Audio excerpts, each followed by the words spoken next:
y también silenciamos móviles.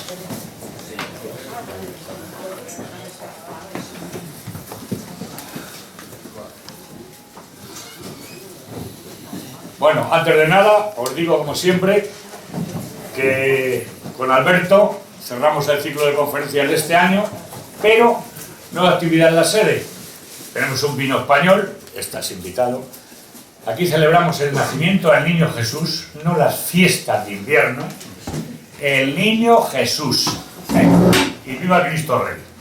Entonces, le vamos a celebrar, y un español, ¿cómo puede celebrar las cosas? Pues con un vino, ¿no? El vino es la sangre de Cristo, y el jamón puede ser la carne de quien sea, pero algo comeremos. Bueno, pues entonces reanudaremos las conferencias.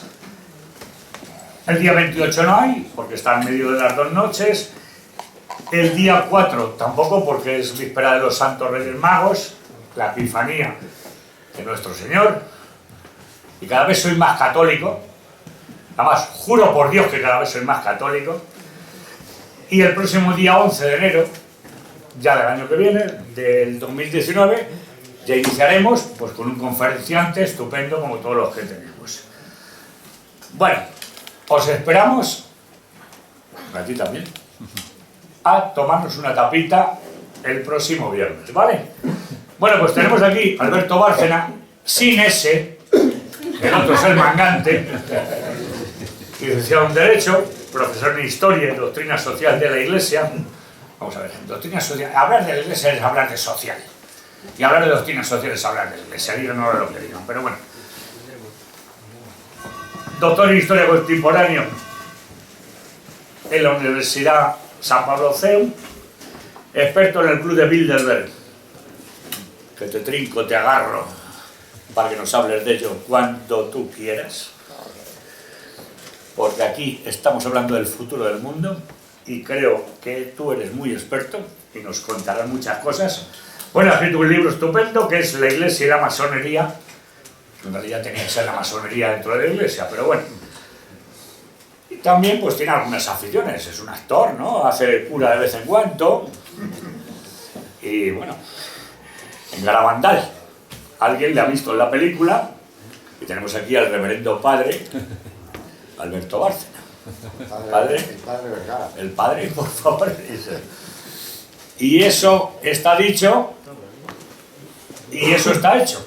Y por lo tanto nos va a hablar de la Santa Cruz del Valle de los Caídos, todas esas tonterías y mentiras que se dicen, que ya están demostradas que son tonterías y mentiras, pero como aquí hay mucho tonto y mucho mentiroso, pues se tirarán toda la vida diciendo mentiras y tonterías. Pero por fortuna tenemos a alguien que no ni tonto ni mentiroso, y encima es sabio y sabe y es honrado. Alberto, te escuchamos. Muchas gracias.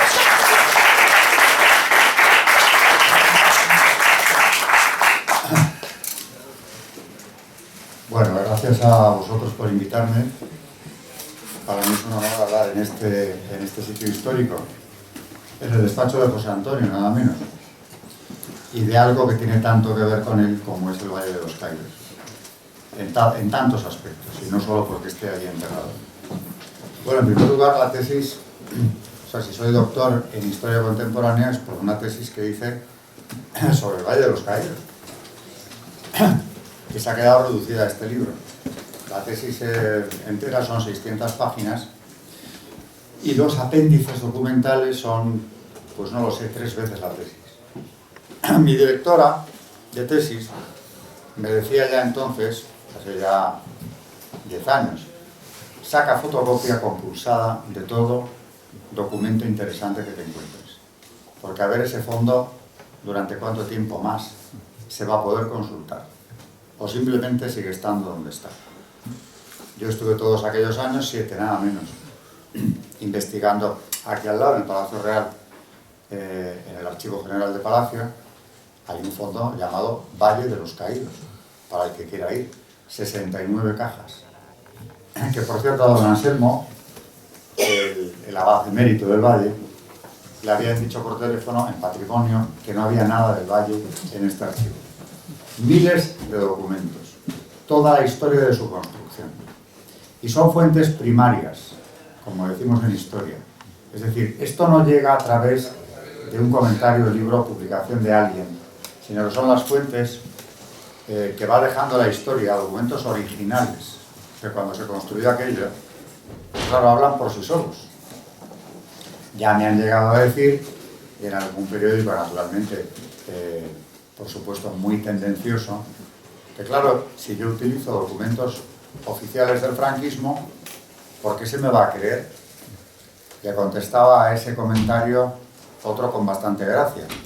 Claro, tenía que haber ido a la NASA para hablar del franquismo en la NASA.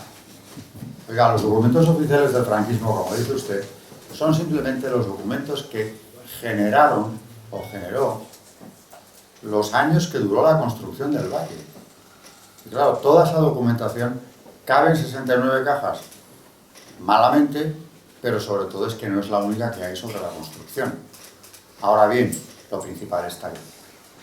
Y al principio, yo siempre digo que cuando yo empecé a investigar aquello, y le pedí a la Virgen de la Almudena, porque entraba por la Plaza de la Armería, el archivo todos los días, ya, por favor que esto sirva de algo, porque es un trabajo ímprobo, no tuve becarios, no se había hecho nunca, el índice, por cierto, es bastante esquemático, o sea que te ayuda poco, y ya lo creo que sirvió.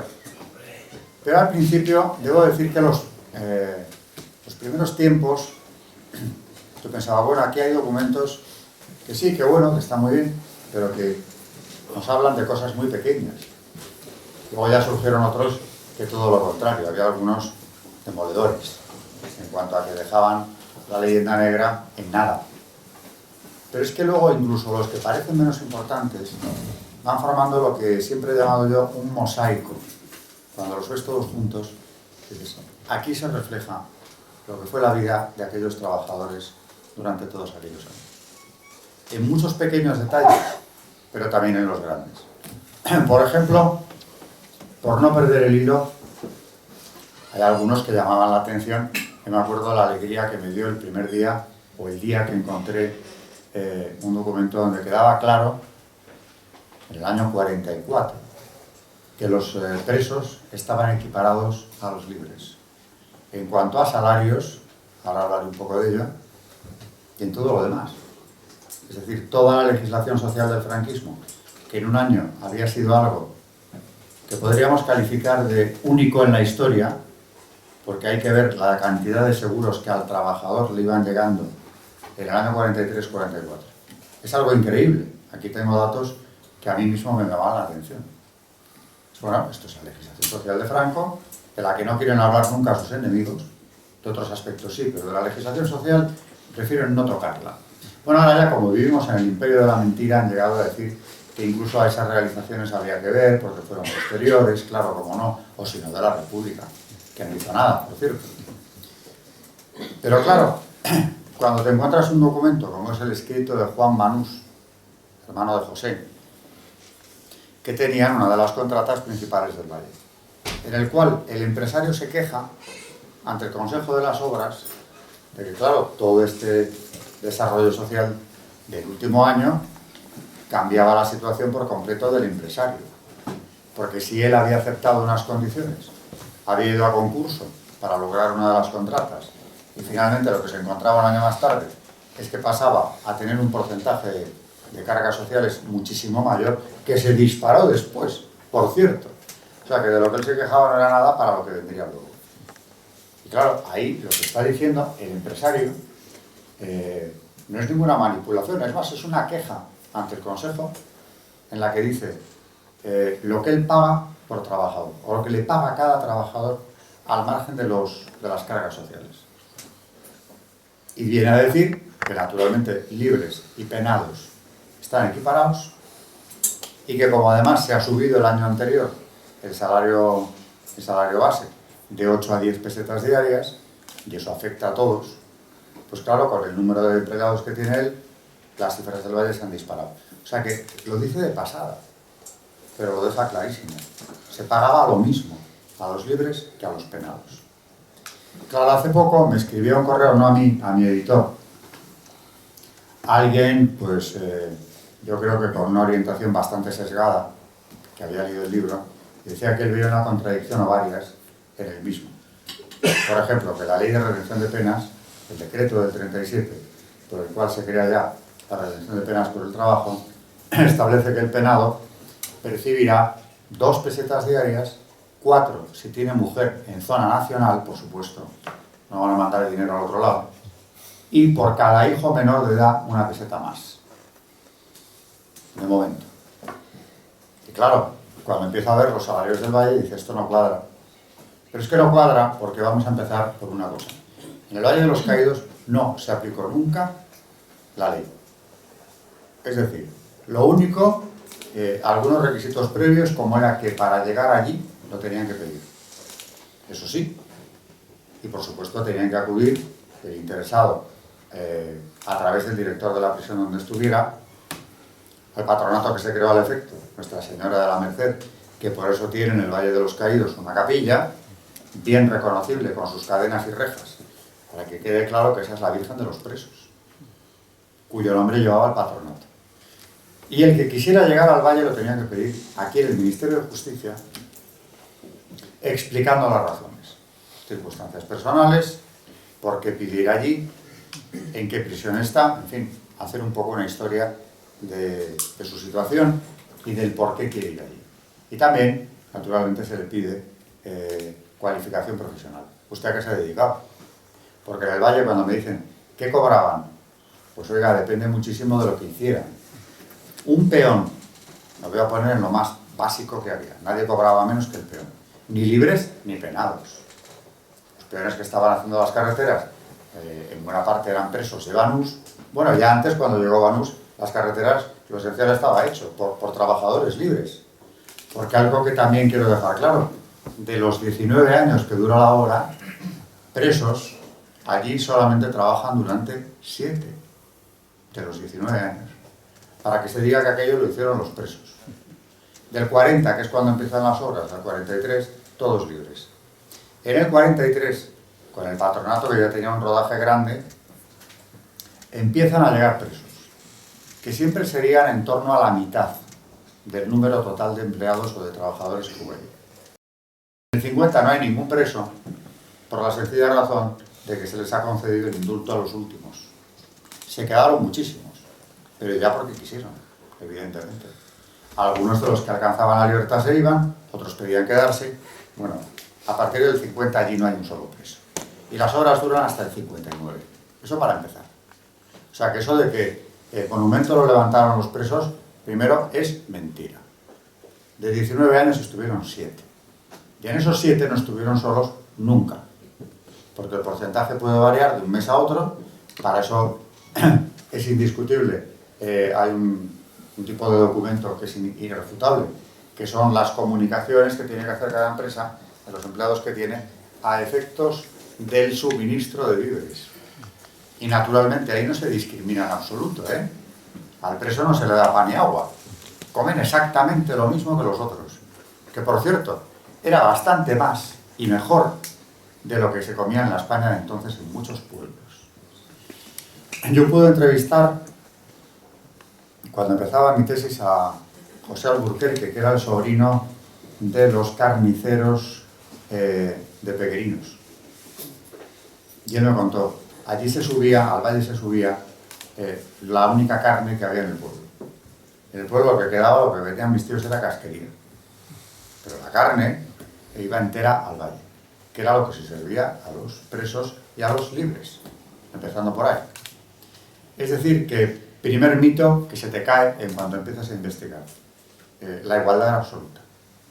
Claro, llega un momento en el que ahora daré algunos datos, Banús se plantea, no se plantea, porque la verdad es que tampoco llega a plantearlo así, pero sí que deja caer como que no eran esas las circunstancias en las que él había contemplado. O sea, lo que se ve siempre, cuando he dicho que la ley no se cumplía, es porque no se cumplía. Claro, el señor este que me pone un correo diciéndome que ahí ve unas contradicciones que no entiende, lo que no sabe es que la ley no se cumplió, aunque en el libro, si se lo hubiera leído entero, lo hubiera visto, porque siempre se aplicó in dubio pro reo, es decir, en la duda a beneficio del reo. Y luego, muchísimo más allá de lo que la ley tenía previsto, es lo que se hizo en el Valle. Por ejemplo, La ley de redención de penas, el decreto de la redención de penas, el propio concepto contemplaba que el preso, y por cierto invoca Franco cuando crea la ley uno de los puntos de Falange, tiene derecho cualquier español, derecho y obligación de trabajar. Y ese derecho-deber no se le puede negar al preso. Es el argumento esencial que se da en el decreto fundacional de la figura jurídica. Y por tanto, los que estén en las prisiones pueden acogerse al sistema. Bueno, y se establece lo que van a ganar, etcétera, etcétera. Ahora bien, dice, solo podrán acogerse a este sistema aquellos que tengan las penas, no las más graves, porque eso se considera que no tienen derecho a nada más que a cumplir su condena, sino a los que hayan llegado al segundo nivel, que era nada menos que, lo pone directamente en el, digamos, listado de penas que se podían contemplar, los chequistas, que ahora quieren exaltar nada menos que con placas en los lugares donde estuvieron las checas, que todos sabemos lo que fueron, o sea que hemos llegado a la locura absoluta, es decir, a la inversión de la verdad hasta niveles inconcebibles. Los chequistas, los que hubieran participado en asaltos a cárceles, porque lo de la Modelo no fue un caso único, y algunos más. Pero los que tuvieran delitos de sangre, ya directamente comprobados, no. Bueno, pues eso nada. Al final entraron allí en el sistema de redención de penas los que tenían 30 años de prisión, que ahora os digo de dónde venían. Una historiadora nada amiga del franquismo, Ángeles Ejido, pero que tiene publicado un trabajo sobre la situación penal en la época del primer franquismo, ella misma suministra el dato impresionante de que se crean, al acabar la guerra, unas comisiones de revisión de sentencia que estaban creadas para enmendar la plana precisamente a los tribunales militares de los consejos de guerra. Porque la revisión de sentencia, que era nada más que volver a ver las sentencias, porque por más que ahora hablen tanto de las cunetas, aquí en general no se hacía lo que era el bando republicano. Los que fueron ejecutados, por cierto, pena de muerte no dejaba de existir en ningún país europeo entonces, prácticamente, pero se les había juzgado a todos. Y si no, vayamos al Ministerio de Defensa, donde tiene el archivo histórico, donde están los consejos de guerra de todos los que pasaron por el campo. Algunos tenían 2 y 3 sentencias de muerte, bien justificadas. Bueno, pues las dichosas comisiones de revisión de sentencia conmutan la pena o sea, la pena de muerte pasa a la inferior del grado, 30 años de prisión, 16.300. Se dice pronto, es decir, 16.600 condenados a muerte. No sé si lo he dicho bien, 16.300 condenados a muerte, se les conmuta la pena. Bueno, pues ya se han librado de la pena de muerte. Pero es que la de 30 años, que les hubiera impedido, según el decreto inicial, acceder a la redención de penas, no va a ser obstáculo ninguno para que lleguen al Valle. En el Valle te encuentras contradicciones, por ejemplo, como esa. Pero vamos a ver, según la ley, a este señor que me escribió, claro, primer argumento, es que lo que usted no sabe es que la ley no se cumplió en ningún sentido, ni económicamente, ni a efectos de redención. Luego la ley establecía que por un día de trabajo redimían 2 de condena. Y empezó siendo así. Pero acabó redimiendo, se redimían 6. En el Valle de los Caídos. Yo tuve ocasión de entrevistar, gracias a mi buen amigo Pablo Linares, que lo conoce ya personalmente, a un hijo de unos funcionarios de prisiones que estuvieron allí cuando la obra. Cereceda. Felipe Cereceda era el padre, Ángel es el hijo. Claro, es el que me dijo, yo lo he vivido. No era un día ni eran 2, eran 6 exactamente los que enseguida se empezaron a conmutar. O sea que todo va en detrimento de lo que es la visión rígida de que allí se aplicó una ley terrible, opresora, etc. Otro detalle, los llamados destinos de la ley de redención de penas eran destinos, valga la redundancia, que solo se podían entregar a aquellos que tuvieran las penas menores, ni siquiera a los de 12 años. Bueno, a esos sí todavía, pero ni un año más. Y acabaron ocupando destinos, que era un privilegio, pues los que tenían 30 años de prisión, incluyendo al matacuras, que ya el sobrenombre nos dice a qué se había dedicado durante la guerra, que aquello muchas veces, la verdad es que la historia que tú te encuentras aquí en este archivo de Palacio, verdaderamente cuando haces el balance final, es una historia emocionante. Porque es una belleza impresionante el ver cómo, recién terminada la guerra, lo que se aplica no es un espíritu de perdón, sino que va muchísimo más allá. Es un perdón con olvido absoluto de lo que haya hecho el preso que estaba allí. Por eso a mí me costó tanto hacerme con los expedientes personales, porque si tienes alguno, que son pocos, no te cuentan nada. Bueno, pues que se le había condenado a 30 años de cárcel. Bueno, el matacuras, Justo Roldán Sainero, que ni los monjes sabían el nombre, porque era justo a secas, yo descubrí los apellidos, porque aquí en el archivo de Palacio dejó un rastro contundente de su paso por el valle, claro. Lo primero es que él se jactaba, por poner un ejemplo, de haber matado a varios durante la guerra. Hablo de curas, ¿eh? Y bueno, le tenían de portero de la abadía de los monjes, antes de que ellos llegaran. Patrimonio, bueno, mejor dicho, el Consejo de las Obras toma el acuerdo de cambiarlo de destino, porque no parece lo más adecuado que un matacuras esté de portero de los benedictinos. Que efectivamente parece un dislate absoluto, ¿no? No se cumple el acuerdo. Una vez más, se contradice lo acordado, o lo legislado, en este caso era un simple acuerdo, en beneficio del preso. Y el preso acabó siendo el portero de los monjes, pues toda su vida. Bueno, esto es una introducción a lo que yo me encontré allí, a la enorme sorpresa de lo que fui encontrando. Como toda tesis doctoral, que sea de verdad una tesis, no es lo que va saliendo ahora que han hecho algunos como tesis, ¿no? Como toda tesis doctoral, lo que tienes que dar es testimonio de lo que te has encontrado y que sea una aportación a la comunidad científica.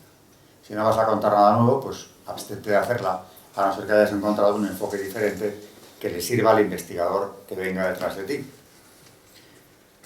Decía que como toda tesis, de haber encontrado páginas negras en el archivo, hay que dejar constancia de ello.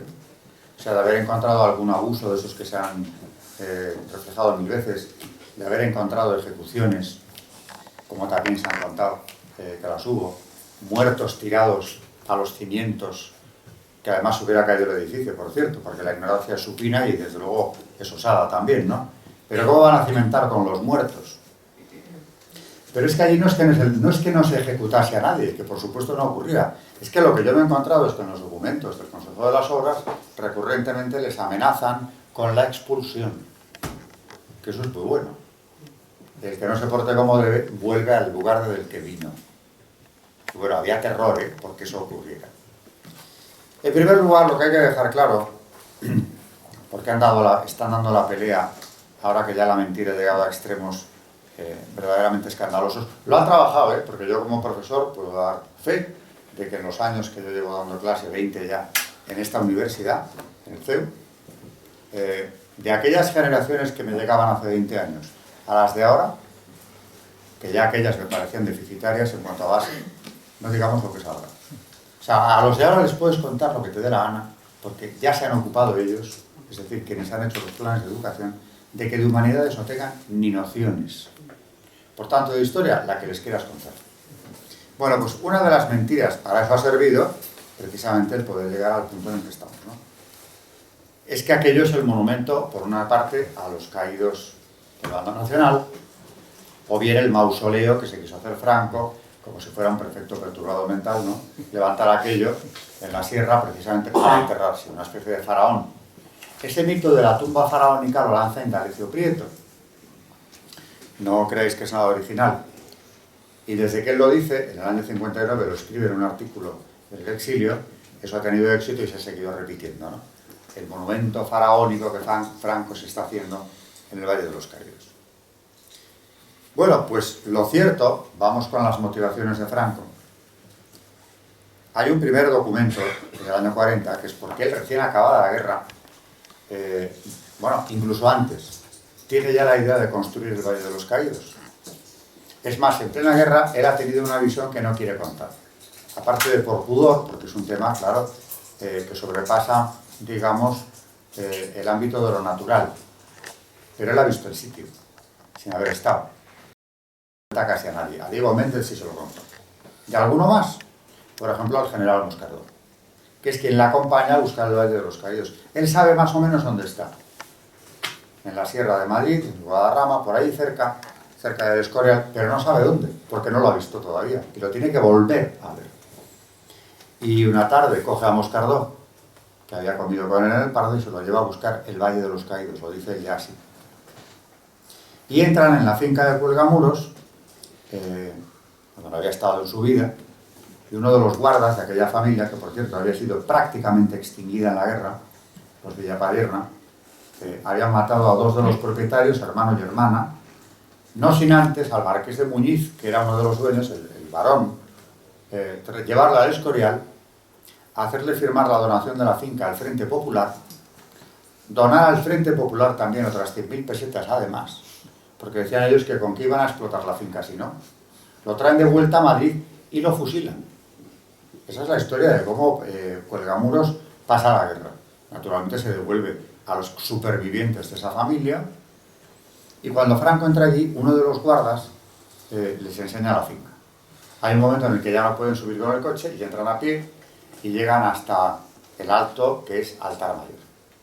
Y en el Altar Mayor, Franco pregunta: ¿este sitio cómo se llama? Y se lo dice el guarda. Dice: pues debe ser aquí. Pero no le acaba de cuadrar, se da la vuelta y ve el risco de la nava. Dice: no, es ahí. Es decir, lo había visto. Él sabe muy bien para qué construye el valle.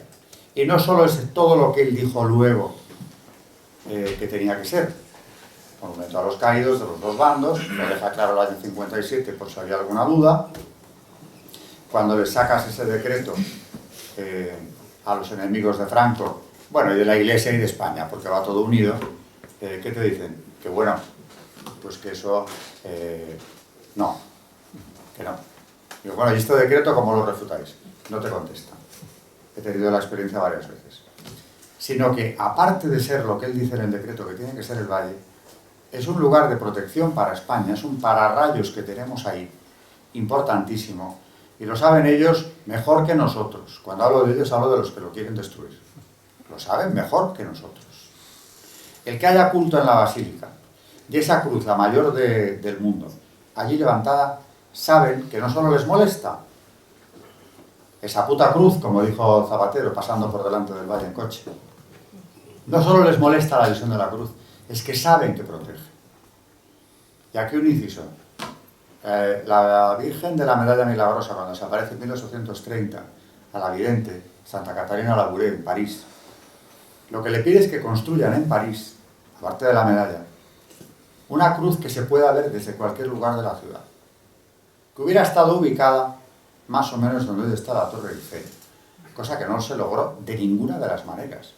O sea, la protección de la cruz sobre un pueblo o sobre una ciudad, concretamente era Francia, París, lo que queramos entender en el caso de la Milagrosa, aquí claramente esa cruz está protegiendo a España. Y qué curioso que esté tan cerca de donde Felipe II decidió establecer el monasterio, que ha sido símbolo de la contrarreforma, es decir, de la reforma católica auténtica, y que él blindó de reliquias de santos. Porque aparte del relicario del Escorial, el Escorial está lleno de reliquias que el rey fue introduciendo en lugares estratégicos. O sea, ese lugar tiene algo, aparte de estar casi en el centro de España, no tanto como el Sagrado Corazón, que tiene mucho que ver con toda esta historia, que nos está protegiendo, que nos está defendiendo. El abad de Périto, un día hablando de la situación en la que nos encontrábamos, hablando en época de Zapatero, cuando yo estaba con la tesis, me dijo: no te preocupes, la frase es buenísima, Dios es un caballero. Y lo que España ha hecho por la evangelización a nivel mundial no lo ha hecho nadie. Como dice, no, pasaremos pruebas las que sean, de hecho ya las hemos pasado. Y si no, revisemos la nómina de mártires de la cruzada, ¿no? Pero Dios estará con España. Es más, hace poco me contaban una anécdota de la Cruz del Valle sumamente interesante, por la que yo vine a saber por un testigo presencial, que Franco, cuando se estaba levantando la cruz, hacía fotografías de ella a medida que iba creciendo. Y cuando le dijeron que se las podían hacer, que por qué sacaba tantas, Contestó, porque cuando la destruyan será más fácil volverla a construir, si se ven todas las fases, si sabría lo que podía ocurrir, ¿no? Bueno, en el decreto dice, estoy hablando del decreto de 1957, donde ya se constituye la fundación de la Santa Cruz del Valle de los Caídos. Además, los lustros que han seguido la victoria han visto el desarrollo de una política guiada por el más elevado sentido de unidad y hermandad entre españoles. Este ha de ser, en consecuencia, el monumento a todos los caídos, sobre cuyo sacrificio triunfen los brazos pacificadores de la cruz. El que no quiera entenderlo es porque no le da la gana, pero está clarísimo que es el monumento a todos los caídos en la guerra. Ahora que reclaman, y les ha salido mal, la devolución de los restos de algunos, porque son poquísimas las familias.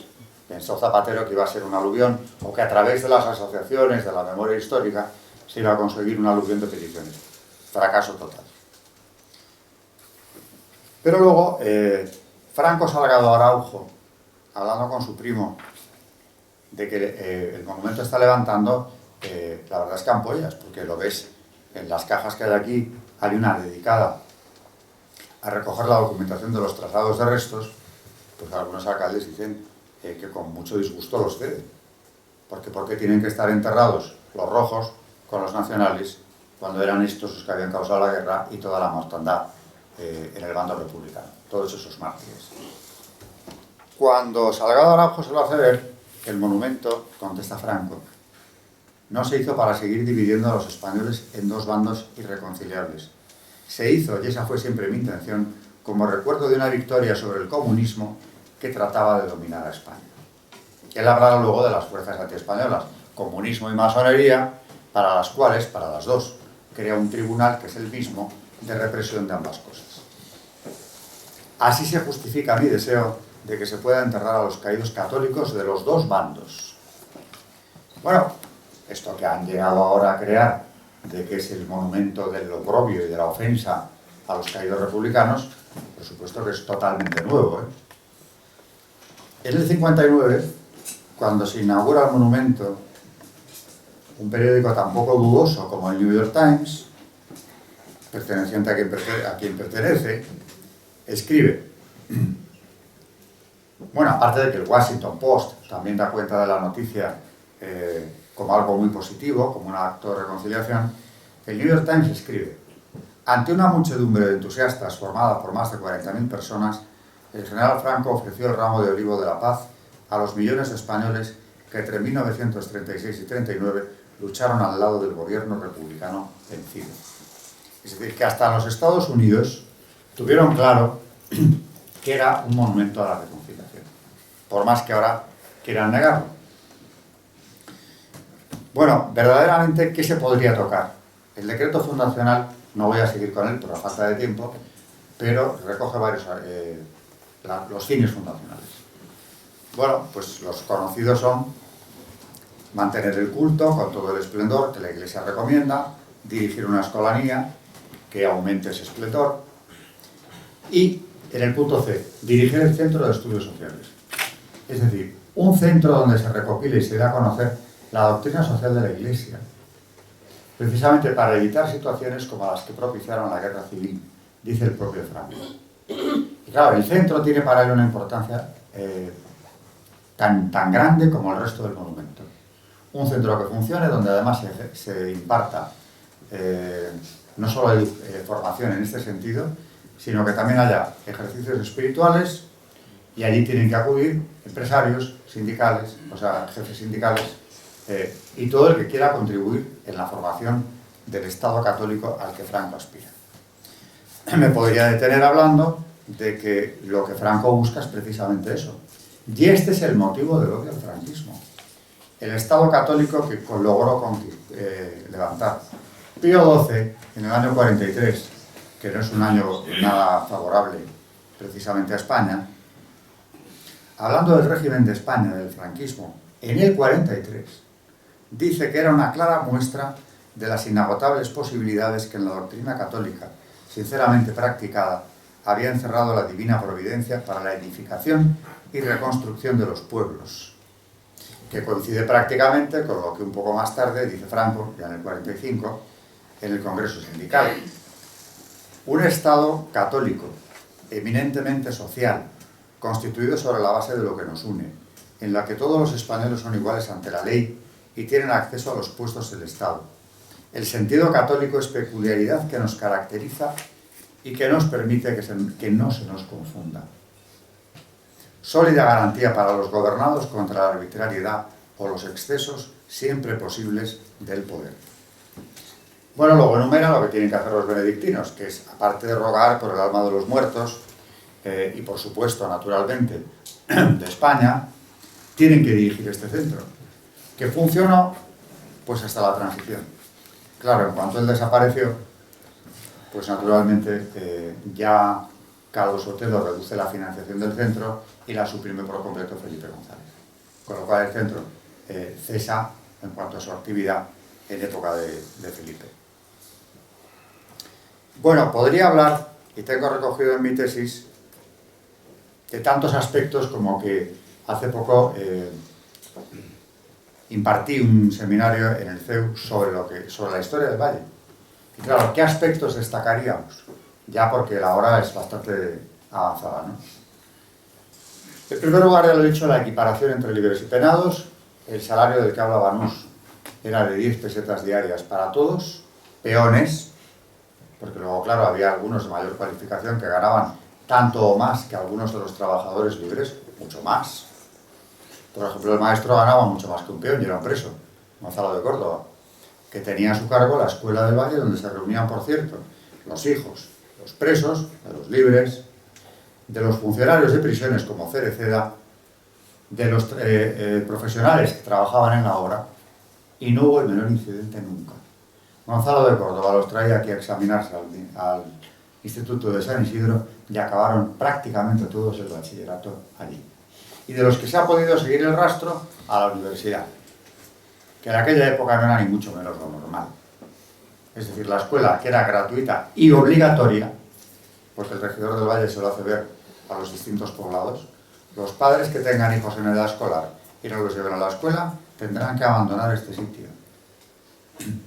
Es una de las ventajas que tuvieron los presos del Valle, el tener esa formación gratuita que les posibilitó un futuro insospechado. Por ejemplo, el hijo de un preso, el practicante Luis Orejas, que era preso, también igual que el médico.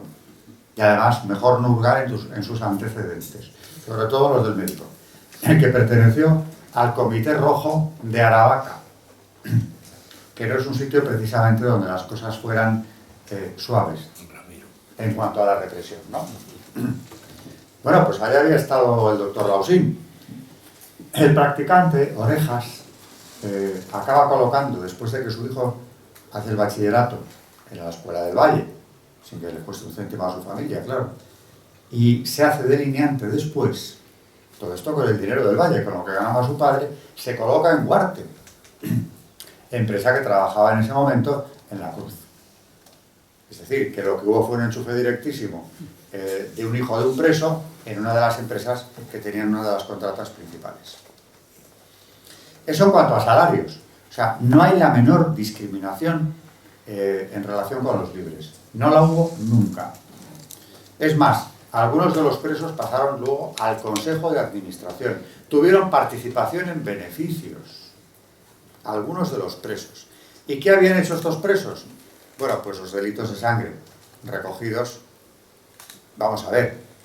Por ejemplo, yo destacaría entre los delincuentes que estaban allí por lo que habían hecho, no por pertenecer a un sindicato o a un partido político. Algunos hubo con penas menores, pero de los de 30 años. Por ejemplo, Cipriano Salas. Es un preso que redimía su condena en el poblado del monasterio, vivía. Era uno de los asesinos del tren de Jaén. El tren que trajo de allí, precisamente, a cientos de personas, entre otros el obispo de la diócesis, con su hermana Teresa, Monseñor Basulto, que al llegar al Pozo del Tío Raimundo los bajan y los fusilan allí mismo. Sobreviven un pequeño grupo, la mayoría los matan allí mismo, incluidas las monjas de la caridad que traen en el tren. Y la hermana del obispo, Teresa, que cuando él pide piedad para ella, le contestan: no te preocupes, de estas ocupará una miliciana. cosa que ocurrió delante de mí, por cierto. Es decir, Cipriano Salas, que es uno de los que ejecutó aquella masa de presos que sin haber hecho nada venían a Madrid, está en el poblado del monasterio. Luego, con delitos de sangre, bueno, Matacuras tiene un expediente impresionante de todo lo que ocurrió en Pinto, porque pertenecía al Comité Rojo de Pinto, donde fueron, por ejemplo, pues, asesinados el cura de la fábrica de chocolate, el párroco de la fábrica de chocolate, de 25 años de edad, el padre Calleja, con su propio padre, que vivía con él en esos momentos. Los mataron a los dos, a pocos kilómetros de distancia. Bueno, luego el Matacuras salió huyendo de Pinto, a avanzar los nacionales, y aquí, ya como chequista, es cuando llevó a cabo posiblemente la peor parte de su carrera delictiva. Y ya para ir acabando casi, digo por la hora, ¿no? Yo, tienes para tu antojo. Bueno, pues entonces, es que te he visto mirar el reloj y tampoco quiero pasarme. Pero es que hay tantos aspectos impresionantes como que, por ejemplo, bueno, he mencionado el caso de Cipriano Salas. Había otro preso, José Sánchez Carrasco, que luego perteneció al Maquis. Cuando quedó libre, después de pasar por el Valle, se fue al Maquis. Pero es que ese era uno de los que habían delatado. No, era el que había delatado a Dimas Madariaga, propagandista, un hombre de la CEDA, secretario de las Cortes en el año 36, cuando, estando en Piedralaves, vienen a buscarlo milicianos de Toledo. Él era toledano. Y dice que vienen a poner orden. Y a este buen hombre, que por cierto se está estudiando ponerle o abrirle un proceso de beatificación, lo encuentran en Piedralaves. Pero se ha escondido a saber que están los milicianos en el pueblo, y Sánchez Carrasco es el que les lleva, porque sabe dónde está, hasta el escondite en mitad del monte. Y allí mismo le encuentran, porque les trae el guía, ¿sabes? Y le dicen: venimos a buscarte por fascista y por católico, que era un cargo. Y él contesta: soy de los que nunca han negado al Divino Maestro. Allí mismo lo mataron. Esas fueron sus últimas palabras. Bueno, pues Sánchez Carrasco acabó siendo el guía de esta expedición de caza. Acabó redimiendo su sentencia en 5 años en el Valle de los Caídos, y salió luego camino del Maquis, donde tuvo otra experiencia impresionante, por cierto, y allí en el 59 llegaban los restos de su víctima, porque Dimas Madariaga está enterrado allí. Como están, por cierto, cuando dicen hay gente asesinada, gente de las cunetas de Franco, los represaliados de Franco, ni uno solo, todos caídos en combate. De donde sí que hay mártires es del otro bando. Hay muchos beatos ya, mártires beatificados, como es el padre Gafo, dominico, como son las salesas del primer monasterio de la Visitación de Madrid, que mataron a toda la comunidad, y la mitad de ellas están enterradas en el valle, por cierto. Ahora quieren beatificar a Companys, ¿no? Sí, bueno, que es responsable de 1000 y pico muertes, de represión. Tiene bastante más, pero lo quieren hacer. Sí, bueno, claro. Eso, bueno, es un indicio al grado de mentira que se ha llegado, ¿no? Yo estoy dando aquí datos concretos, con nombre y apellidos. Luego, ya saliendo de lo más trágico, porque digo que a mí lo que más me gustó de toda esta investigación es ver cómo funcionó en el Valle la concordia. Es decir, por parte de los vencedores, el espíritu de perdón llevado al extremo. O sea, no era hacernos los buenos y vamos a hacer como que no les tenemos ningún rencor. Es que no se lo tenían. Por ejemplo, los mejores cuando hablan son los presos. Porque claro, todo lo demás te lo pueden discutir. Pero cuando hablan ellos, pues claro, el mito se viene abajo. Por ejemplo, hay uno, Teodoro García Cañas, que cuenta cómo fue su experiencia, que reconocen todos, absolutamente todos, naturalmente, que habían llegado allí pidiéndolo. Eso no hay un solo preso que no reconozca que lo tuvo que pedir. Pero es que hay un caso buenísimo que cuenta otro de ellos, que es el de una Nochebuena, en la que fueron a pedir aguinaldo a la Guardia Civil del Valle, precisamente, y no solo lo daban, porque todos los años lo hacían, sino que luego hubo dos que querían entrar, dos de los guardias, en una casa donde había baile, en una casa de los presos, de los poblados que había en el valle, ¿no? Y les dijo el dueño que no, porque con tricornio y armas allí no se entraba. Y estos dos señores fueron a la casa de un vecino, dejaron allí las armas y los tricornios, que hay que tener confianza, y se metieron en el baile de la familia del preso, sin ningún problema. En fin, para acabar con algo mucho más optimista, ¿no?, que te devuelve la esperanza en muchos aspectos. Uno de los documentos que más me impactó a mí fue un oficio del regidor don Faustino de la Banda. Tenían que ser guardias civiles jubilados, los regidores del Valle. Esto lo era, claro. Y don Faustino, que era un pedazo de pan, porque hacían con él lo que querían. No hay más que ver las solicitudes de traspaso de viviendas, ¿no?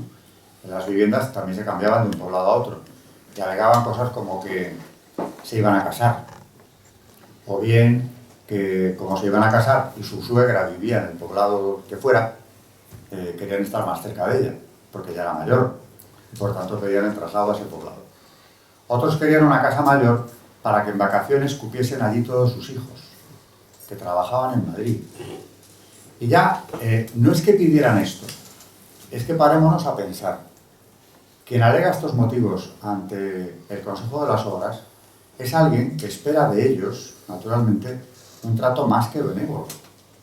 Porque alegar cosas como esta, o que tu hijo ande menos distancia para llegar a la escuela porque tú estás en un poblado más alejado, que también lo he visto. Bueno, en el año 50, que es el año de indulto ya final, ese verano don Faustino envía un oficio a todos los poblados del Valle, diciéndoles que el Valle no es un punto de veraneo. Yo la primera vez que lo leí pensé, qué cosa tan dura decirles esto, ¿no? Porque yo mismo venía con cierto prejuicio, ¿no? Qué mal lo debieron pasar estos trabajadores del Valle. Y de repente leo aquello y digo, pero hombre, ¿cómo les puede escarnecer de esta manera, ¿no? Y lo que viene a decir a continuación es que como la población de los poblados casi se doblaba en los meses del verano, que había que controlar aquello. Y que a partir de entonces, quien tuviese en su casa a alguien que no viviese allí habitualmente, explicara por carta a quién tenía o a quién esperaba que llegase y por qué los tenía. Y solo se les pedía un requisito, que los visitantes vinieran sin enfermedades infecciosas o contagiosas. Bueno, pues yo leo aquello, me asombro, pero es que a continuación de ese oficio están grapadas las cartas de los presos y de los libres, porque también lo sabía, claro, donde empiezan a explicar a quién tienen en casa y a quién esperan.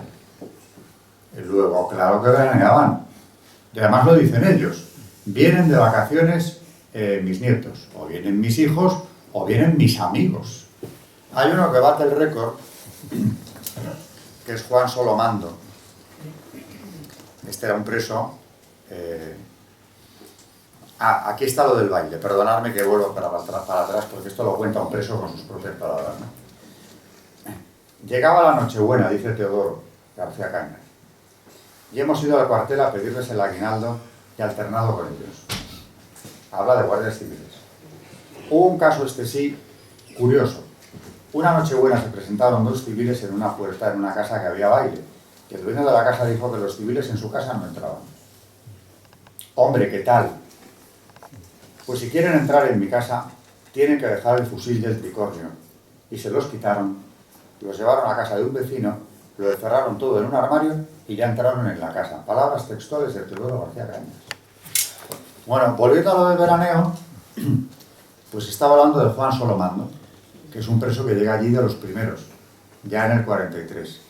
Acaba teniendo destino, es decir, puesto privilegiado, al frente del economato, nada menos, que era el destino privilegiado, más privilegiado que había. Y en el verano del 50, a pesar del aviso del regidor, hace 4 solicitudes. Primero trae a su hermana y a su cuñado y sobrinos, 6 personas, que vienen de Mérida. Claro, el sitio para veranear era idóneo, además. Pide y se le concede. Porque además viene, cuando das la vuelta al documento, en lápiz rojo escribe siempre el regidor, concedido. Se trae a los 6 de Mérida. Unos días más tarde pide traer a un cuñado que viene a recoger a un sobrino que vive con ellos todo el año. Es decir, que había allí un niño que no era ni hijo del trabajador, preso en este caso, que lo tenía en acogida. Él explica, como hacen otros también, que tienen niños en acogida, sobrinos o nietos, para aliviar las cargas familiares. De personas que viven fuera del valle libres por completo y que los mandan allí, precisamente para quitarse de encima la carga que supone un hijo o dos. Y los tienen en el valle. Y allí se educan en esa escuela, sin que nadie lo controle. Bueno, pues Juan Solomando, segunda petición, viene mi cuñado a recoger al niño, porque se lo lleva una temporada, ¿no? Y pide para él, para el cuñado, una estancia de 2 semanas. Caramba, para el tiempo que le lleva a recoger al niño y llevárselo a su casa, ¿no? Concedido por detrás. Y luego viene otro que también tiene hijos en el valle, se les concede, con 2 niños más. Y ya al final, en octubre, cuando han pasado por allí 3 grupos familiares, o por lo menos un cuñado, 3 en total, 3 peticiones, la cuarta es para su suegra, que también se acuerda de ella, y se la traen. Se le conceden los 4 pases. Y hablan todos ellos con total libertad, naturalmente, de que venían de vacaciones, como todos los años anteriores. Por ejemplo, ahí estaba el padre del actor, Paco Raval, Benito Raval, que es uno de los primeros que manda una carta al regidor diciéndole que espera pues, a varias nietas, también a la hija de su comadre, que viene todos los años, de vacaciones al valle. O sea que claro que era un punto de veraneo. Lo dicen ellos, no lo dice el regidor. Bueno, aún así sigue siéndolo, lo único que a partir de ahí se lleva un control de quién está y quién no, porque es que antes ni siquiera eso. Algo que no hablan nunca de ello, pero claro, cuando yo veo denigrar de esa forma asquerosa a los jerarcas del régimen, ¿no? Como Carrero Blanco, por ejemplo, o García Lomas, ves que aquí lo que se les encomienda, porque formaban parte del Consejo de las Obras, es que busquen viviendas o colocación para los que cesan en las obras. Yo quiero pertenecer a una empresa de ese tipo, porque es que los que iban saliendo del valle, aparte de que se podían apuntar en una lista para pedir viviendas en Madrid, viviendas sociales de protección oficial, por cierto, el Matacuras terminó viviendo en el Paseo de la Castellana, como se llama ahora, porque se apuntó en esa lista y terminó viviendo en Virgen de Begoña, que está precisamente enfrente, todavía están en pie las casas. Virgen de Begoña está frente a La Paz, donde Franco fue a morir. Bueno, pues ahí acabó el Matacuras. O sea, había un listado donde te apuntabas. Otros, por ejemplo, simplemente con apuntarse ya estaban en la lista y se les iban concediendo las viviendas. Era tan habitual que la madre del electricista, que había vivido con él allí en el valle, cuando se quiere volver a Madrid con su hija, porque dice que no quieren seguir allí, pide una vivienda en Madrid, aunque el hijo sigue en el valle. Y Fray Justo Pérez de Urbel, el primer abad, le dice que lo va a tramitar, y lo tramitan. Solo que le contestan en el Consejo de las Obras que no procede en este caso, porque ya que el hijo usufructúa en ese momento una vivienda de patrimonio, que es las del poblado, no se le puede conceder a la madre que se va del valle una vivienda en Madrid, que eso es para los que cesan en los empleos. Es decir, les buscan casa, con un alquiler simbólico. Les buscan colocación, porque es uno de los acuerdos que toma el Consejo de las Obras. Ir colocando en otros organismos, también de patrimonio, a los que van cesando en las obras. Aparte de la indemnización, porque podían optar por colocarse en otro sitio, o bien, si no querían, la indemnización que se les daba a tocateja, sin menoscabo del derecho que tenían a la vivienda de protección social cuando salían de allí. Insisto que yo quiero una empresa de ese tipo, y que me cuente alguien donde han tenido semejantes prebendas, no digo trabajadores penados, sino libres incluso, ¿no? Es decir, que todo el que pasó por allí, algunos generalmente no lo quieren reconocer abiertamente, porque además todo lo que se ha escrito después de la muerte de Franco ha sido el contrario. Prácticamente todo. Menos el libro de Juan Blanco y poco más, todo el contrario, ¿no? Por ejemplo, Daniel Sueiro, que escribe un libro en contra del Valle, la verdadera historia del Valle de los Caídos, lo escribe en el 76, Franco ha muerto ya, y entrevista a una serie de presos supervivientes que todo con un sesgo antifranquista, naturalmente, pero claro, lo que digo yo siempre, en cuanto abren la boca, el mito se cae. Porque claro, todos admiten haberlo pedido. Luego, eso de los esclavos de Franco, que es el título de un libro anti-Valle, ¿no? ¿Qué esclavos? ¿Pero qué esclavos piden ir a trabajar al sitio donde se les lleva? ¿A qué esclavos se les amenaza con echarles? ¿Qué esclavos cobran un jornal idéntico al de los libres que están en ese lugar? ¿Qué esclavos reciben indemnizaciones como estas? ¿Qué esclavos tienen educación gratuita y obligatoria para sus hijos? O sea, es indignante porque no es que se haya retorcido un poco la verdadera historia del Valle, es que se ha cambiado por completo, es del blanco al negro. Y esto lo puedo decir después de los años que he pasado en ese archivo viendo la documentación original, porque si no, yo no podría opinar. Hombre, yo tendía a pensar que aquello tenía que ser, por lo menos una enorme exageración. Pero no ha sido eso, no. Lo que se está haciendo en la leyenda negra del Valle es una no manipulación siquiera. Es como si yo me invento la historia que queráis ahora mismo para denigrar a cualquiera, es decir, es una calumnia sin la menor base que nos da la vuelta a la realidad por completo. La realidad del Valle es que quienes estuvieron allí fueron pidiéndolo, las ventajas que obtuvieron fueron enormes, muchos de ellos ya en el 50 libres, insisto, se quedan hasta el 60 y tantos, caso del Matacuras, una vez más, que salió de ayer es el año 62, y llorando de agradecimiento por todo lo que había recibido allí. Es decir, que no es que no podamos creernos la versión que se está dando ahora del franquismo, porque el Valle no es más que eso, un símbolo del franquismo que además tiene una connotación religiosa como la tiene el propio franquismo. Porque algo que yo sostengo siempre es que si Franco en el tema religioso hubiera sido un gobernante, bueno, no hacía elecciones, eso no les importa, porque ya veis que les encanta el comandante Castro, es un personaje histórico respetadísimo por ellos, digo por los contrarios al franquismo, ¿no? Lo de que hagan elecciones o no, no tiene ningún problema. No digamos, tú puedes escribir un libro ahora mismo sobre Stalin y ponerlo por las nubes, o sobre Pol Pot, si es que te da por ahí. Ahora bien, lo que contempla la ley de Pedro Sánchez es que la apología del franquismo te lleve a la cárcel. Este libro sería motivo de cárcel, de 2 a 4 años. Hombre, no se le puede aplicar el efecto retroactivo, pero si se sigue vendiendo después de que esa ley se aplicara o entrase en vigor, yo tenía que ir a la cárcel por vender el libro. Bueno, podríamos seguir hablando de cómo se ha falseado la historia, pero yo solamente quiero dejar claro una cosa, lo que acabo de decir. No es que sea diferente, es que es lo contrario. Y precisamente también quiero decir que los presos allí, salvo excepciones, que las hubo, tuvieron en general un comportamiento ejemplar, quizás siendo conscientes, primero, de lo engañados que habían estado antes de la guerra y en ella, de lo que se habían encontrado allí y de los beneficios que allí obtenían, de cómo habían podido rehacer una vida y la de sus familias precisamente en ese sitio.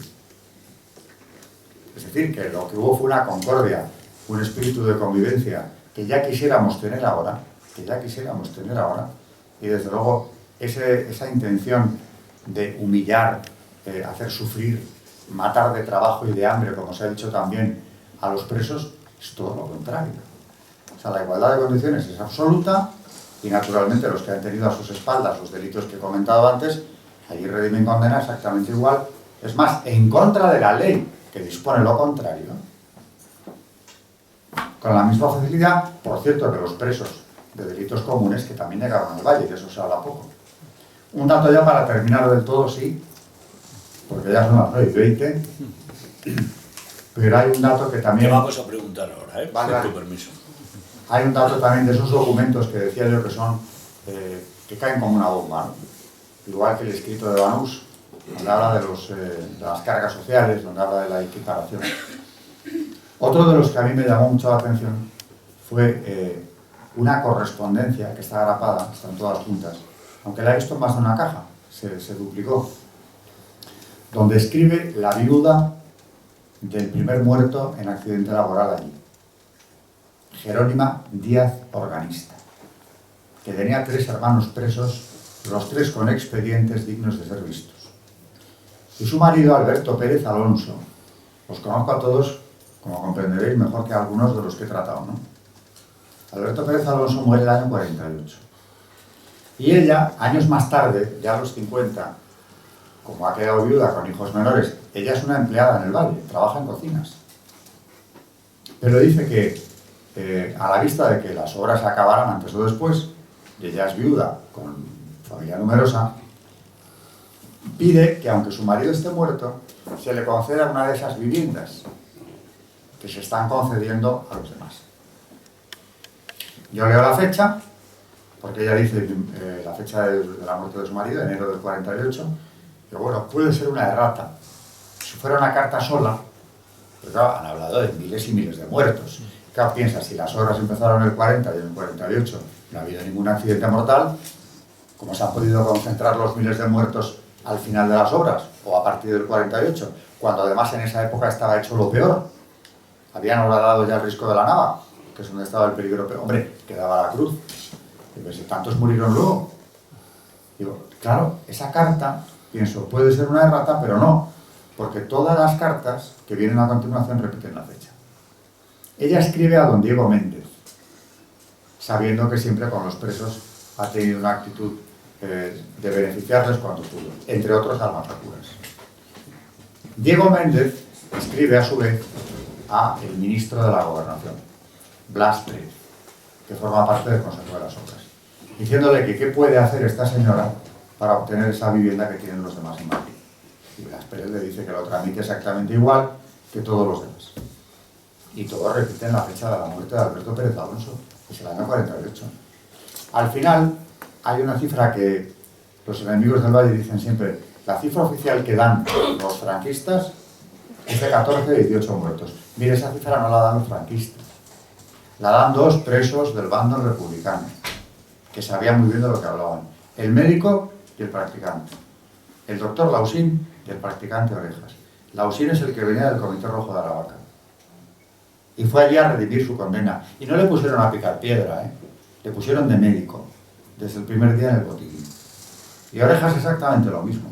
Y cuando les preguntan, el doctor Lausín, que no salió franquista del Valle y además su hilo exagera precisamente, yo creo que esa animadversión, da la cifra de 14 muertos en total.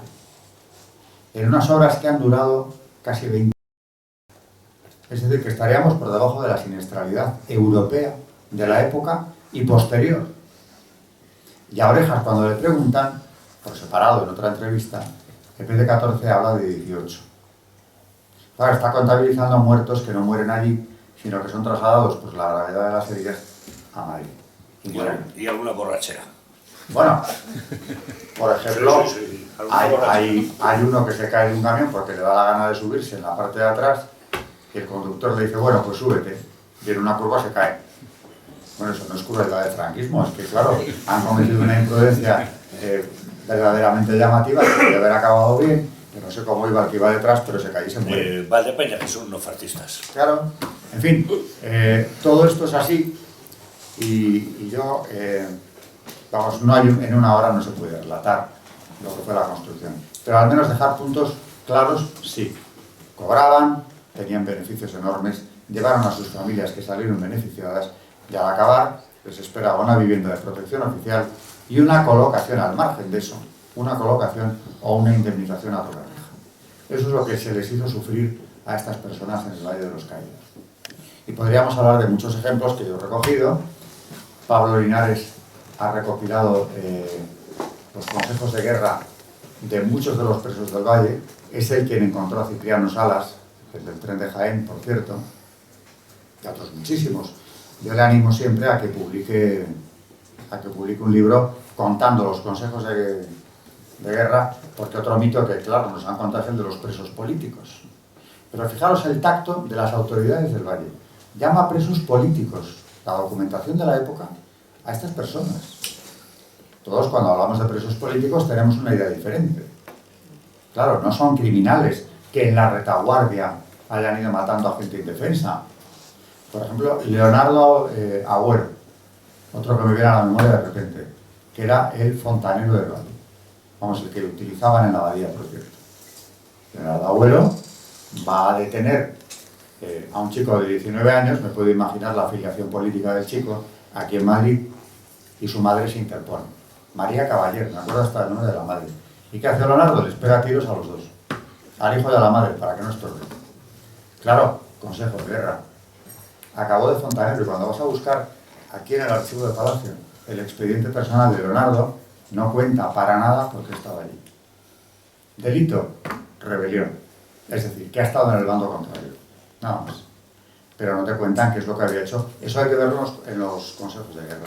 Que es lo que Pablo ha ido recopilando y espero que algún día vea la luz. Bueno, ya si queréis pasamos a preguntas. Muchas gracias.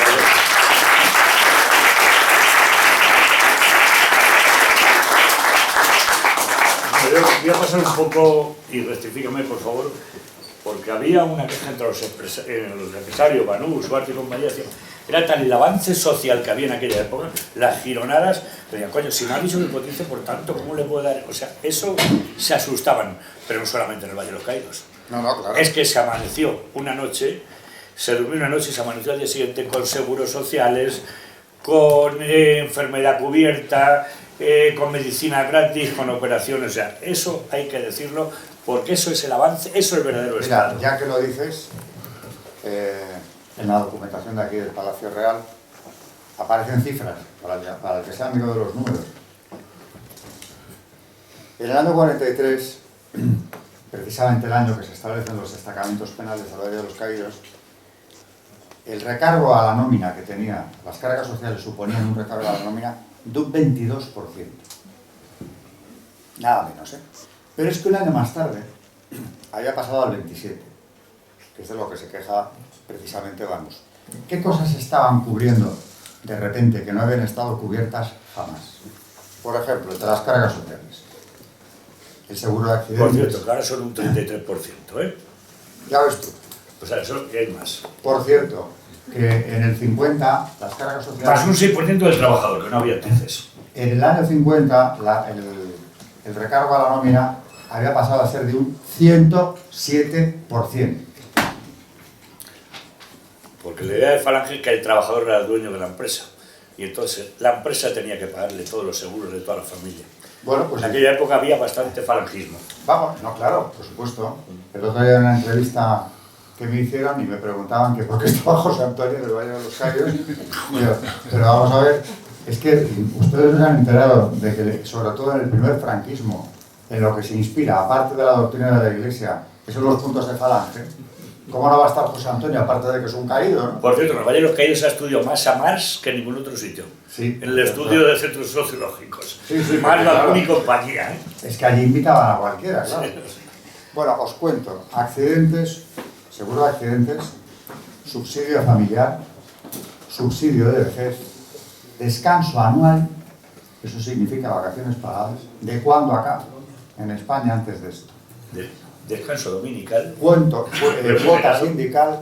Espera. El seguro de enfermedad, que llega al 44.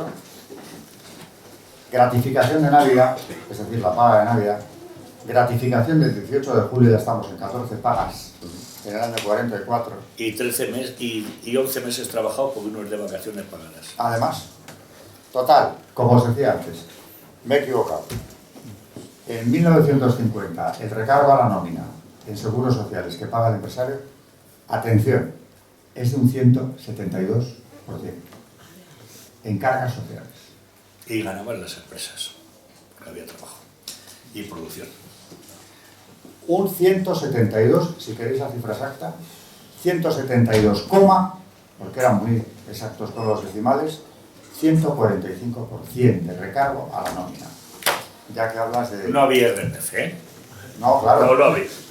Luego otra cosa muy rápida, que había separación de poderes, porque había un oficial que estaba condenado a muerte, y como había colaborado mucho, un oficial que era un teniente, era ingeniero, y hablaba con Franco y le cayó bien, y le mandó a un chofer y le sacó de España para que no le fusilaran, que le habían condenado a muerte. Creo que dijo, ¿qué haces? ¿Qué me haces? Estás en Francia, idiota. ¿Y por qué me sacas de España? Y del Valle de los Caídos, porque me ha dicho Franco que no quiere que te mate. Con el coche de los 3 ejes de Hitler. Bueno, ¿Es verdad o mentira? No, es verdad, lo tengo recogido. La fuga de Sánchez Alborno, que tan mal ha hablado de Franco siempre hasta el final, ¿no? Y sí, Pues este señor, que por cierto no pegó golpe en el Valle, ese sí era preso político, era un agitador universitario de la FUE en Alcalá de Henares. No el historiador, ¿eh? No el historiador. No, el hijo.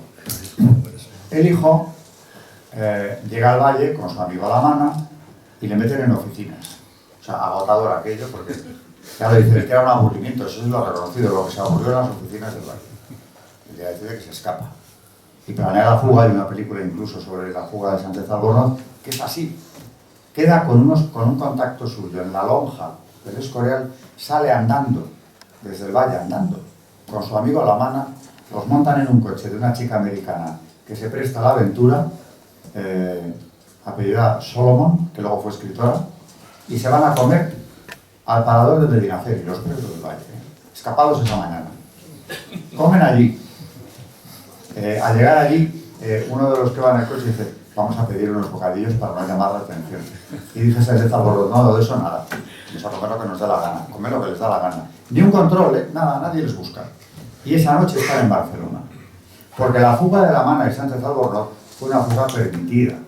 Prefería que se fuesen. O sea, que de esas varias.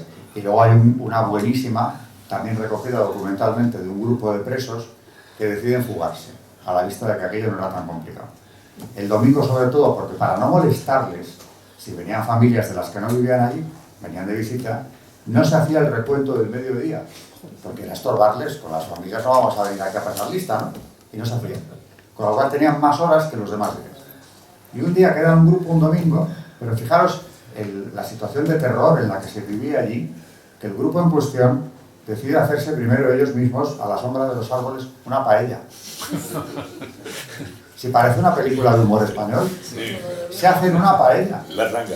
Se la comen, echan la siesta, porque hacía un poco de calor. Y ya después se van andando, como había hecho Sánchez Albornoz, hasta el Escorial. De esos pillaron a la mayor parte, porque claro, lo que no tenían esos era preparada la salida como la tenía Sánchez Albornoz. Y luego, por último, ya que has citado a Paco Raval, llegó un día Franco, vio cómo iban las obras avanzados, sacó la cartera de unos miles de pesetas, el padre de Paco Raval era el capataz, lo coge el hermano de Paco Raval, y según él, me fui a Madrid, me tiré 5 o 6 días y me lo gasté en vino y en putas. ¿Os suena el PSOE actual en Andalucía? O sea, no han cambiado nada. Rectifícame si es mentira, o si me he equivocado. Bueno, por favor, entrar vosotros a las preguntas. Yo quería saber, bueno, primero felicitarte por la exposición, en fin, que nos has ilustrado mucho, ¿no? Y, en fin, la verdadera historia. La financiación es verdad que fue con el dinero de las quinielas, tengo entendido. No, lotería. O la lotería, eso, la lotería. La lotería del 5 de mayo, el sorteo del 5 de mayo se destinaba a las obras del Valle. Y cuando cesan las obras, precisamente esa cantidad se traspasa a la Fundación de la Santa Cruz. Que por eso patrimonio la absorbe, porque la Fundación de la Santa Cruz es la abadía. Y queda clarísimo, porque los fines fundacionales coinciden con los de la Fundación, y ese dinero de la lotería, me decía don Anselmo hace unos años, a ver si recuperamos algo, porque no hemos visto un céntimo. Ese es uno de los ingresos principales. Aparte de la suscripción nacional, que se empleó precisamente en la compra de la finca, que también se ha hablado de que expropió a los pobres villapayernas supervivientes, para nada, se les pagó espléndidamente bien. Vamos, lo valoraron ingenieros agrónomos. Y a partir de ahí, lo que no era suscripción nacional, hay una cantidad de donativos asombrosa que está recogida también en el archivo, y está la lotería que se establece para eso. Y que tendrían que estar cobrando a día de hoy los monjes. A día de hoy. Sí. Tú querías algo por ahí, ¿no? Sí. Bueno, yo veo en resumen esto que lo que fue en realidad fue una amnistía a estos presos. Es un premio, yo creo. Bueno, fue una ayuda incluso. Una amnistía. Y yo la pregunta que quería hacer es si después de que terminaban el trabajo, ¿se recluían en una celda o en qué situación vivían? Ah, no, que va, que celda. Y luego, perdón, y luego después también si estas cotizaciones les sirvieron para su vida laboral. Hombre, vamos a ver, lo que pasó con ellos cuando se fueron del Valle laboralmente, yo solo puedo hablar de los 3 presos famosos. El maestro, el médico y el practicante. Que los 3 salieron del Valle colocados. Colocados desde el Valle, ¿eh? Y siguieron trabajando de lo mismo, médico, maestro y practicante también. En su vida laboral, claro que contaba. Si en las nóminas, no hay más que ver las nóminas, igual que las previsiones de provisiones que piden, no se hace distinción, pone nómina de penados. Es el mismo recuento que se hace con la de datos libres.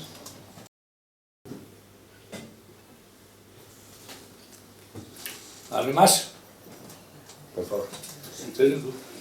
Es que me ha parecido francamente interesante, ¿no? Y no lo Muy había interesante. nunca Y muy necesario, creo yo. no lo había nunca relacionado el caso del Valle, que sí que había yo oído la experiencia que había tenido Franco, esa visión sobre el Valle, pero nunca la había relacionado con la Torre Eiffel, con también en cierta forma, pues bueno, una misión previa que otra persona, en otras circunstancias, en otra época había tenido.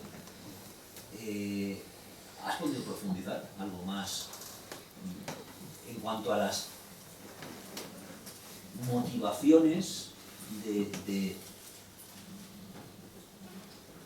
o sea, por qué?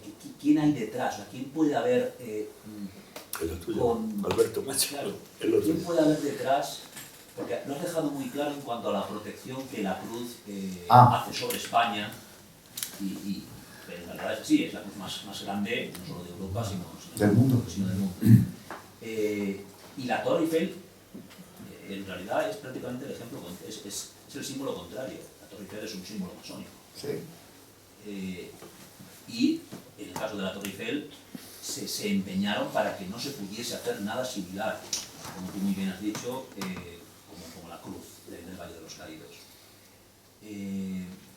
Me gustaría, no sé, que profundizasen un poco más en este asunto. Hombre, pues sobre eso que he dicho del régimen de Franco, el mayor número de enemigos que tiene es precisamente por la cuestión religiosa.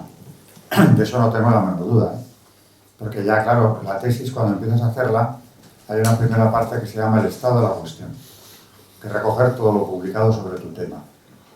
Y ahí a mí me daba la atención que ya en los principios de este siglo, finales del anterior ya incluso, hablan de la cruz del Valle como algo opresivo, les oprime verla. Y empezó a llamar la atención porque pensé, una cosa es que el franquismo, por aquello de que se sienten muy democráticos, no les guste, democracia, además habría que hablar del tema, pero en fin. Pero ese rechazo a la cruz y a la comunidad benedictina no tiene nada que ver con la democracia. Vamos, no tendría por qué. Y ves claramente que también en el Valle el problema es religioso. Entonces, esto es como, yo pienso, es una opinión personal, ¿no? Igual que en el mercado negro de formas consagradas que existe en España y en otros sitios, en Francia es enorme, ¿no? Y pagan más por las formas consagradas por obispo. Cuéntalo, por favor, que a lo mejor Sí. la gente no sabe de qué va. En los rituales de magia negra, las misas negras, etc., necesitan formas consagradas, si quieres que la misa negra sea exactamente una misa negra. Y bueno, aquí se están robando mucho. Se lo pegan en la boca, la sacan y sacrifican. Yo recuerdo a Rouco que pasó una circular a todas las parroquias de Madrid hace ya unos años diciendo que vigilaran por favor lo que hacían con las formas los que iban a comulgar. Que tampoco es solución, porque algunos te la puedes meter en la boca y sacarla después, o sea que... Pero lo he visto en Francia, tomar medidas muy contundentes en el pueblo del cura de Ars, concretamente donde ya el sagrario está vacío, porque el propio obispo de la diócesis dijo que en el sagrario de esa iglesia no podía haber formas, porque había sido desterrajado ya no sé cuántas veces, y no se llevaban nada más que las formas, por cierto, ni objetos de valor. Pues igual que los que pagan por las formas, y más por las consagradas por obispo, que eso me llamó la atención mucho, pienso que estos tienen, en el fondo, tanta fe o más que muchos católicos. Solo que, claro, sirven al otro. Entonces, evidentemente es así. En la masonería, ya por entrar en esto que me hablabas antes, ¿no? Por más que vayan, incluso muchos de católicos practicantes, que por supuesto y los he conocido, habría que ver en qué grado están dentro de la masonería. Franco diferenció muy bien en la ley de represión los que habían llegado al grado 12 o al 17 y los que habían pasado de ese. Yo diferencio sobre todo a partir del 29. Él habría hecho un estudio más detenido de los grados y lo que hacían en cada rito iniciático, ¿no? Pero en el 29 a mí me consta, y no es que lo haya leído en expertos, que tienen que pisar un crucifijo. en el rito escocés antiguo y aceptado, que es uno de los dos mayoritarios del mundo, y en España también. Rajoy, estamos hablando también. Bueno, yo no sé a qué grado habrá México. llegado, pero el que ha pasado por el 29, que por cierto en la Gran Logia Rockefeller solo te admiten si has pasado del grado 30, no tienen masones de grados inferiores, en el grado 29 han pisado un crucifijo 2 veces, primero con el pie izquierdo y después con el derecho, y luego se han consagrado a Baphomet, que es una representación diabólica, clarísimamente, y se le ha rendido culto en la logia, en el templo de la logia, ese día en el que se inició el que sea, ¿no? Eso me consta, yo lo había leído en Manuel Guerra, un sacerdote, profesor, el mayor experto de España en masonería, y yo no puse en duda jamás la palabra de don Manuel, pero me cabía un margen de duda sobre si no sería eso una práctica obsoleta o que se habría llevado a cabo en algunas obediencias muy marginales, pero es que a mí esto me tocó decirlo, le leí el ritual a Tom Sarobe, no quiere llamarse Tomás, era porque es un hombre cristiano, él es Tom Sarobe, que ha sido gran maestre del Gran Oriente y de la Gran Logia de España. Y me organizaron una encerrona con él hace 4 años. Más que un coloquio de debate, era una encerrona porque no sabía ni que iba a estar él. Pero bueno, yo di la conferencia que tenía que darlo, era un almuerzo, conferencia y coloquio, ¿no? Pero ella al entrar se presentó a mí. Me dijo quién era y los grados que tenía, vamos, los cargos. Era un soberano masón. Y una señora con muy buen acierto, la directora de la Universitas Señoribus, la Universidad de Mayores de Madrid, del CEP. María García Carrillo estaba ahí y me había oído a mí contar este ritual varias veces, porque yo he dado 5 seminarios sobre masonería. Levantó la mano en el turno de preguntas y me pidió que les leyese un ritual de iniciación que yo había llevado a la Señoribus. Comprendí que era este, porque es el único que les leo. Lo saqué porque lo llevaba providencialmente, no pensaba. Se lo leí entero, que es mucho más terrorífico que lo que acabo de contar por encima, el pisoteo del crucifijo y la consagración a Baphomet. Se lo leí con las palabras exactas que tienen que decir. Y cuando acabé de leer, a mí no me miraba nadie, claro, siempre lo digo. Estaban los 80, eran 80 personas, ya que iba a ser una reunión de 4 amigos. 80 personas, mirando al señor Sarobe, a ver qué respondía, porque ya él antes había intervenido, y se había reconocido como lo que era, había hecho un panegírico, naturalmente, de la masonería, un elogio extraordinario, son los padres de la democracia, de la libertad, de todas las libertades y derechos humanos, ¿no? Eso que él dijo, para contradecirme a mí, que me agarré a los documentos pontificios, que es lo que hago en estos casos. Porque tú vas con los documentos pontificios y no hay quien te enganche, porque ellos delante de la gente no quieren nunca reconocer esa pelea constante, ese socavar a la Iglesia que han tenido desde que existen. Con lo cual, le sacas un documento de un papa y se van por otro lado. Pues ese día le saqué toda la batería, lo que tengo elegido, ¿no? De 200 documentos que hay, yo suelo manejar 6. 6. ¿Suelen ser de León XIII fundamentalmente? Fundamentalmente León XIII, pero hay una que les duele más que ninguna otra, que es muy breve, que es la última, la de 1983, de Juan Pablo II.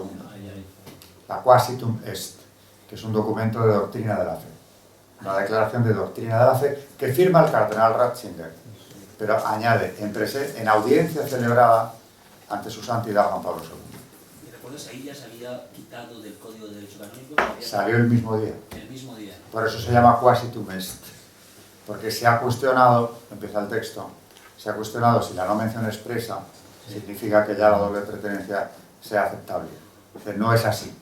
Y termina diciendo que quien se inscribe en asociaciones masónicas está en pecado grave y no puede acercarse a la Santa Comunión. Esa es la declaración final. Y es del 83. Han pedido el año pasado, con aquello del tercer centenario, que fuera derogada.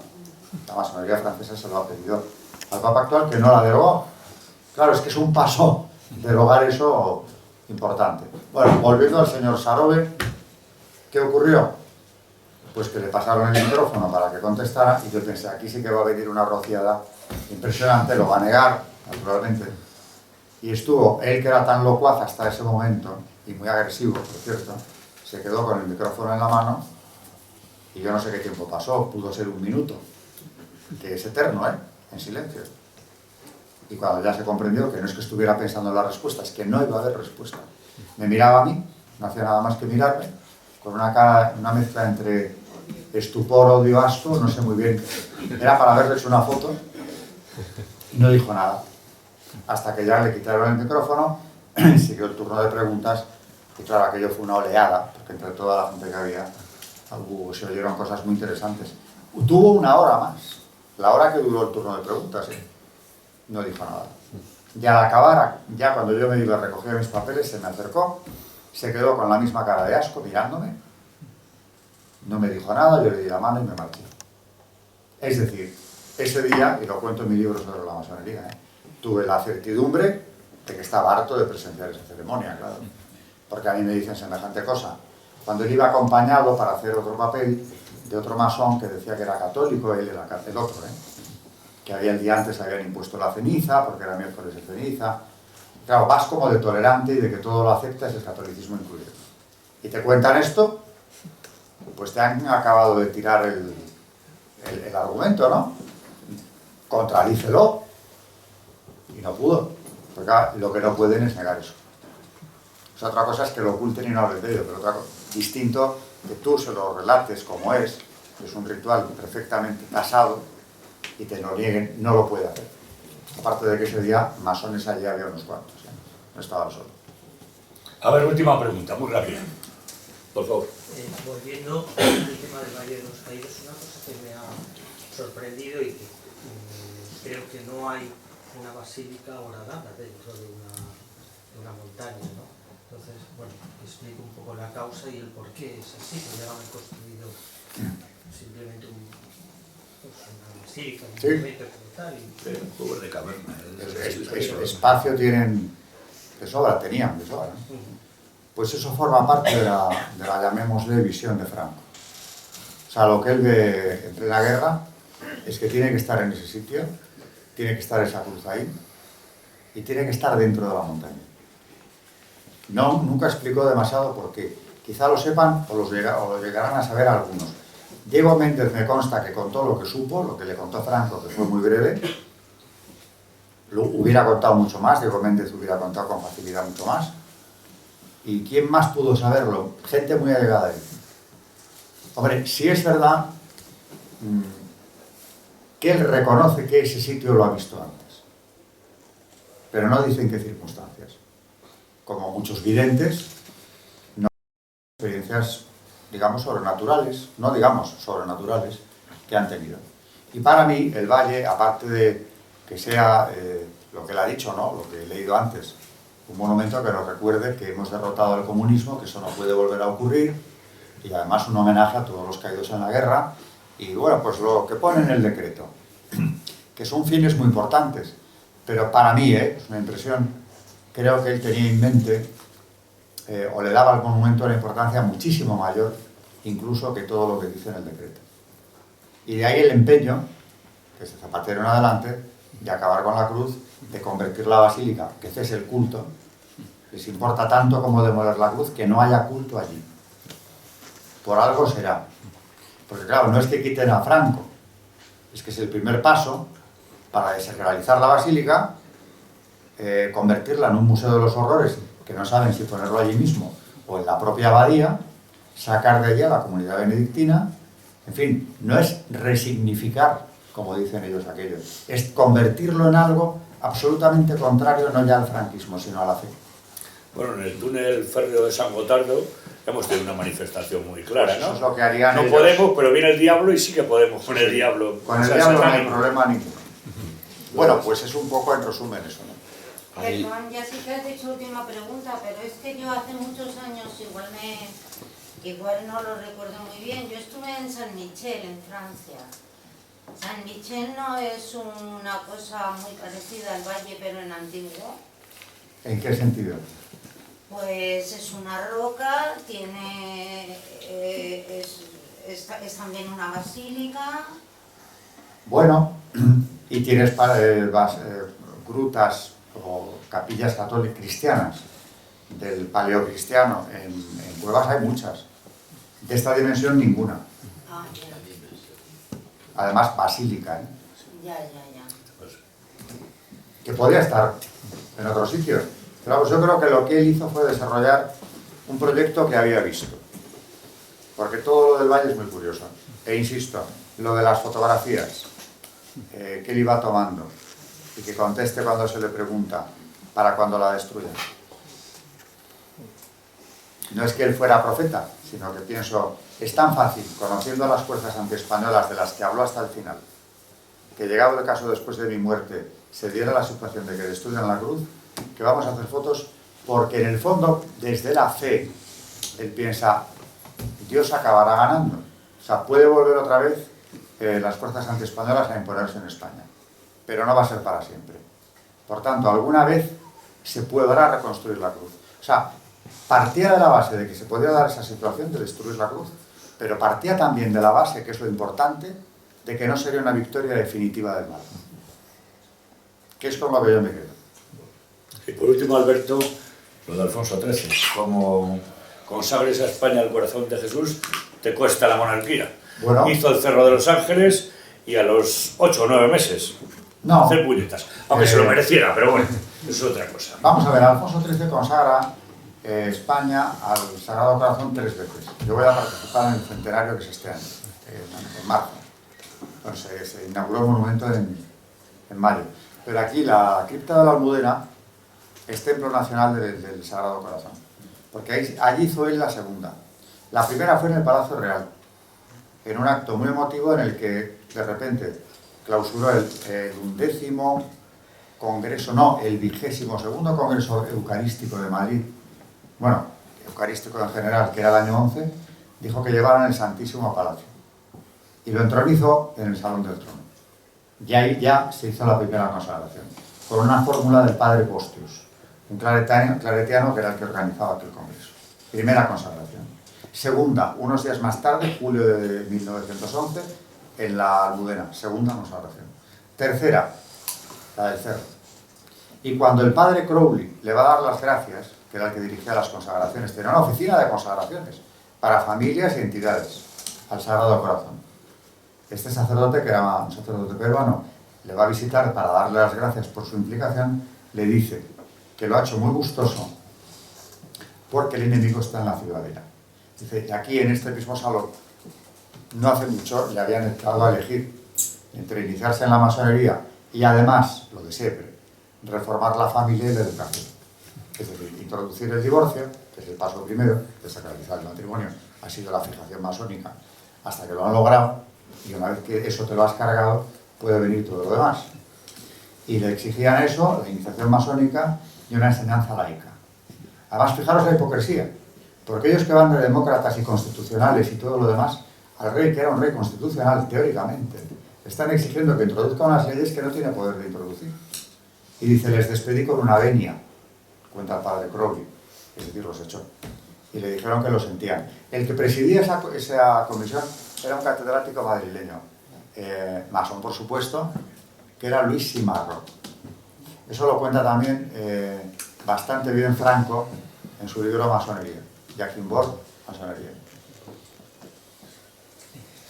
Bueno, pues te citamos, que nos hables de Bilderberg, de la masonería.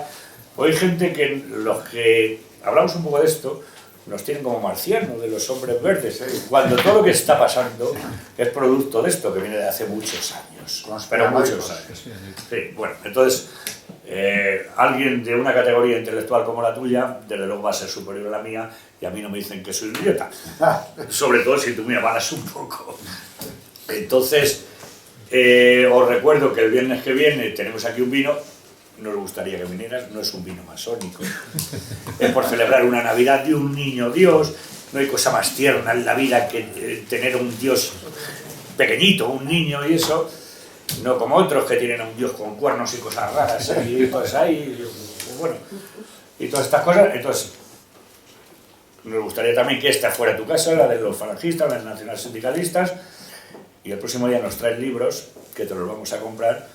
Te animamos que sigas escribiendo, que nos sigas viniendo aquí a ilustrar, y por supuesto a todos vosotros muchísimas gracias y nos vemos el próximo viernes.